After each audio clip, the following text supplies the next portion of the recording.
Bonjour, on se retrouve dans une vidéo un petit peu spéciale et qui me tenait à cœur. J'avais envie de faire un tag de Noël, ou en tout cas en reprenant ce que pour moi représentent ces fêtes de fin d'année et que ça devienne un prétexte un petit peu pour vous présenter des livres en lien avec ces différentes thématiques. J'avais envie de vous présenter premièrement des livres que j'avais peu mis en avant sur cette chaîne, même si vous allez le voir, pour certains c'est pas du tout le cas et c'est un gros fail, mais c'est pas grave. Et également pour chaque catégorie, 2 livres, donc un livre de fiction et un livre essai, donc soit un essai féministe, soit un ouvrage de sociologie ou d'économie, parce que je trouve que ça représente cette chaîne, que ça représente mes lectures, ce que j'ai envie de mettre en avant sur mes vidéos et mon compte Instagram. Donc voilà.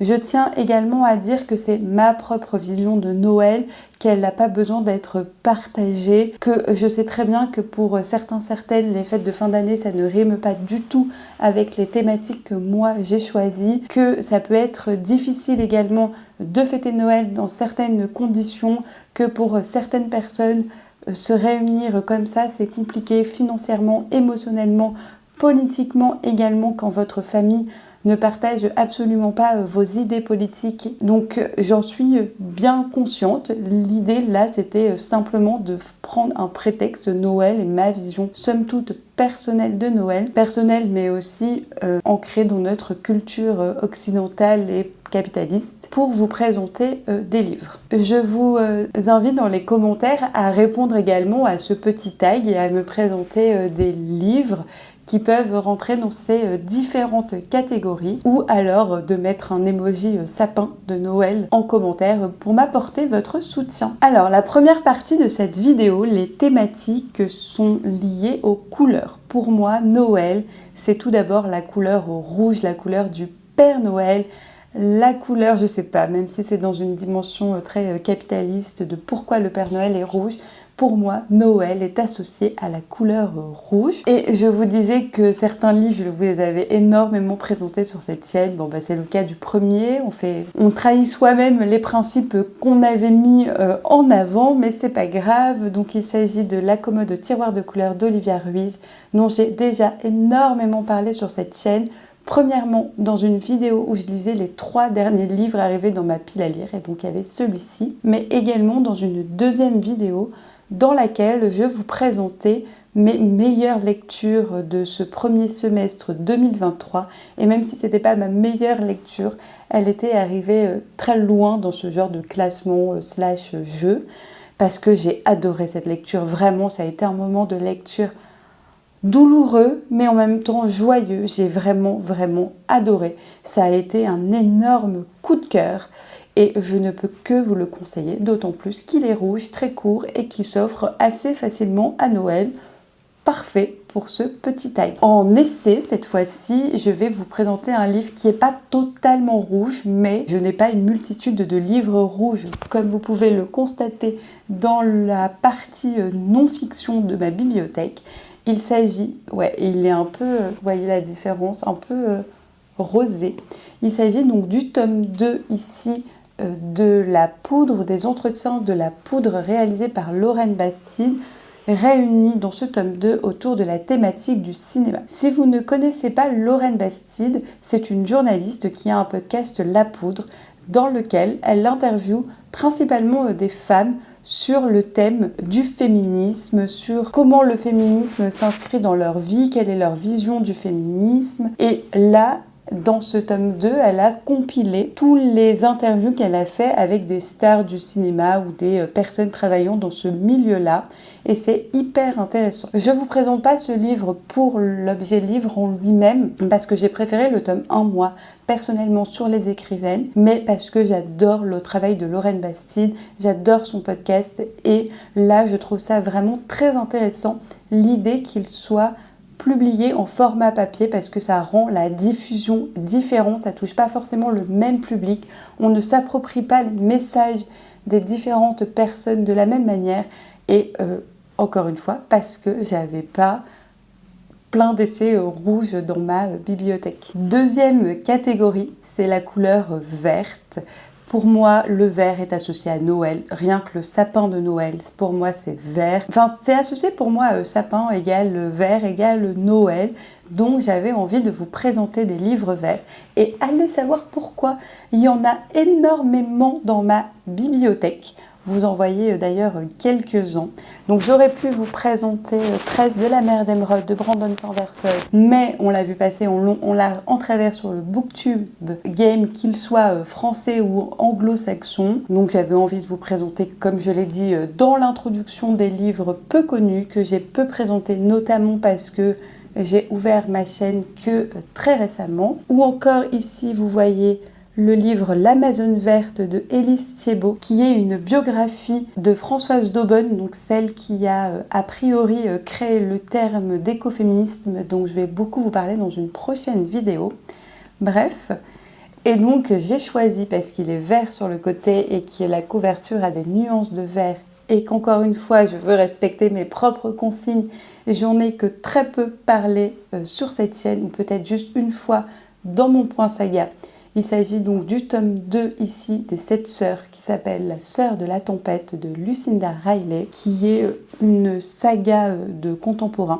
J'aime bien, c'est pas incroyable, mais je passe à chaque fois un très bon moment alors que c'est des pavasses. Et ce que j'aime beaucoup dans cette saga, c'est la double temporalité. En fait, chaque sœur va partir à la recherche de ses ancêtres, de ses racines, et ça va être l'occasion pour l'autrice de nous narrer l'histoire d'une femme, en général au début du 19e siècle, dans une partie du monde que moi je ne connais que très peu. Et ici, on va suivre donc l'ancêtre d'Ali, la deuxième sœur, qui est une musicienne, issue d'une famille de musiciennes au 19e siècle, à peu près, en Norvège, dans les fjords. Parfait, j'adore. Vous le savez sans doute pas, mais je rêve d'aller en Norvège et dans les pays scandinaves. Vraiment, c'est des pays qui m'attirent énormément. Et la musique, c'est pas quelque chose que je côtoie très souvent dans ma vie, mais je suis quand même assez sensible à ce qu'on peut lire sur la musique. Et ici, c'est le violon et la flûte, donc c'est des instruments que j'aime bien. Et j'ai vraiment adoré découvrir l'ancêtre de Ali, son histoire qui m'a beaucoup touchée. Et j'ai également un souvenir très vivant, alors que j'ai dû le lire, ce tome, il y a au moins 2 ans, de l'histoire d'amour très tragique d'Ali, qui m'a vraiment, encore une fois, touchée. Et puis voilà, un livre vert que j'avais jamais présenté sur ma chaîne et que j'ai peu vu passer, mais peut-être parce que la saga est moins à la mode qu'il y a quelques années, je sais pas. Et en essai, je voulais vous présenter Avorté de Pauline Armage, qui est un court texte. Donc déjà, il est vert, bien vert, qui fait 80 pages sur son récit de l'avortement. Donc elle avorte et elle raconte son récit parce qu'elle s'est rendue compte au moment de prendre sa décision qu'elle avait accès à peu de récits de femmes ayant avorté, qu'il y avait plein de textes féministes sur la question, mais en termes de récits de vie, elle n'avait que quasiment accès à celui d'Annie Ernaux, donc L'événement, qui est un texte quand même très fort et dans lequel Annie Ernaux raconte de manière très explicite son traumatisme lié à l'avortement. Et donc ici, Pauline Armage va raconter le processus de prise de décision de son avortement, mais aussi comment elle a vécu les choix auxquels elle a été confrontée. Donc c'est des choix qui sont assez différents de ce qu'on peut lire dans l'ouvrage d'Annie Ernaux, parce que premièrement, elle, c'est légal. Donc on vit dans une époque où heureusement c'est légal d'avorter, ce qui n'était pas le cas encore dans l'ouvrage de Annie Ernaux. Et surtout, elle peut choisir la manière dont elle veut avorter, à la maison, entourée par qui, etc. J'ai trouvé que c'était un texte très poignant, très touchant, mais en même temps, il y avait une sorte de bienveillance, une sorte d'émotion positive, de sororité qui transpirait du texte. Et j'ai trouvé qu'elle réussissait à créer une communauté autour d'elle en nous plongeant dans un processus très intime, singulier, mais à la fois collectif, qui est celui de l'avortement. Et j'ai été vraiment beaucoup touchée. Une troisième couleur qui pour moi représente Noël, c'est la couleur dorée argentée, parce que pour moi ça symbolise les papier de cadeau de Noël. C'est toujours dans cette couleur à peu près brillante. Pareil pour les guirlandes, les décorations lumineuses, etc. Bref, le problème c'est que j'ai pas de livre à vous présenter de fiction dans ces couleurs-là. La dame ne respecte pas elle-même son propre tag et sa propre vidéo. Ça n'a ni queue ni tête, Aurélie tout ça. Les seuls livres qui peuvent rentrer dans la catégorie dorée, c'est La Roue du Temps. Mais là pareil, j'en ai tellement parlé sur cette chaîne que je vois pas l'intérêt de vous reparler de cette saga que j'aime vraiment beaucoup, malgré ses défauts, et oh mon Dieu, il y en a beaucoup. Malgré la mort de l'héroïne de mon cœur. Bref, donc au moment où je tourne cette vidéo, j'ai fini le tome 18 sur 28. 24, je sais plus. J'en suis plus très loin de la fin, mais bon. Je vais vous parler plutôt d'un essai qui est à la fois doré et argenté, parce qu'il représente donc une pièce de monnaie. C'est Où va l'argent des pauvres de Denis Colombi, que j'ai vu passer, il me semble, chez Margot de la chaîne Margorito, qui en a fait. Je veux pas dire de bêtises, mais il me semble une vidéo complète sur le sujet, et il me semble que c'est elle qui m'avait donné envie de le sortir de ma pile à lire. Ici, Denis Colombi est un professeur de SES, sociologue, et il va enquêter sur la pauvreté, en fait, sur comprendre pourquoi certaines personnes sont pauvres. Et au fur et à mesure de son enquête, il va interroger le stéréotype suivant. Est-ce que les pauvres sont pauvres parce qu'ils gèrent mal leur argent? Et en fait, pas du tout. Je ne vais pas rentrer dans les détails ici de l'ouvrage, mais c'est un ouvrage hyper accessible de sociologie et en plus important à lire parce qu'il remet en cause des certitudes qu'on peut avoir. Non, les pauvres ne sont pas pauvres parce qu'ils gèrent mal leur argent. C'est pas du tout ça. Ils sont pauvres parce qu'en fait, ils gagnent pas suffisamment d'argent. Point.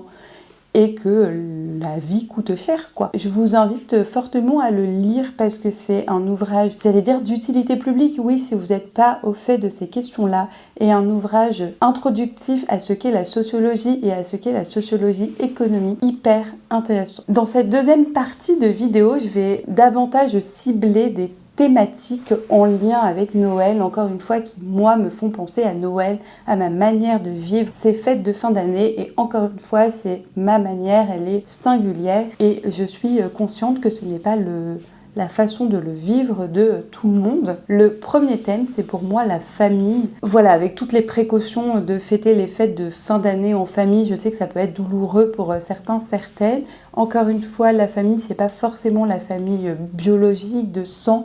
Ça peut être la famille qu'on s'est choisie, notamment les amis. C'est en tout cas pour moi les personnes qu'on aime et avec qui on a envie, dans la mesure du possible, de passer ce moment convivial de fin d'année. Et donc, qui dit famille m'a tout de suite fait penser à ce livre-là qui traite de la famille, donc à savoir Les Sirènes de Malibu de Taylor Jenkins Reid. On est le 27 août 83 en Californie, donc autant vous dire, à Malibu précisément, autant vous dire qu'on n'est pas du tout dans une ambiance hivernale, dans une ambiance de Noël, mais on va suivre une fratrie de 4 enfants, donc 2 filles et 2 garçons, notamment Nina l'aînée, qui organise chaque année une fête incroyable à laquelle tout Malibu, tout Hollywood, tout le gratin de l'époque veut se rendre. Et donc on va suivre quasiment heure par heure le déroulé de cette soirée qui va, vous vous en doutez, pas du tout bien se passer selon les critères initiaux de Nina. Quel bouleversement ce personnage de Nina, vraiment. Elle m'a plus que touchée, je pense que vraiment elle m'a parlé, elle a résonné en moi. Et en même temps, il y a une double temporalité puisqu'on va suivre Mick Rivera qui est le père de ses enfants et son histoire avec sa femme. Et d'ailleurs, Mick Rivera, on l'a déjà vu dans Les 7 maris d'Evelyn Hugo parce que c'est un des maris de Evelyn Hugo, mari éphémère mais quand même. J'aime bien cet entrecroisement de personnages entre les livres de Taylor Jenkins Reid. Et donc ici, on va parler de famille, on va parler de révélation familiale. Vraiment, la famille est au cœur de cet ouvrage. J'ai adoré, c'est pour moi le meilleur livre de cette autrice. Vraiment, j'aime beaucoup sa plume, j'aime beaucoup le traitement féministe de certains de ses personnages, l'ambiance.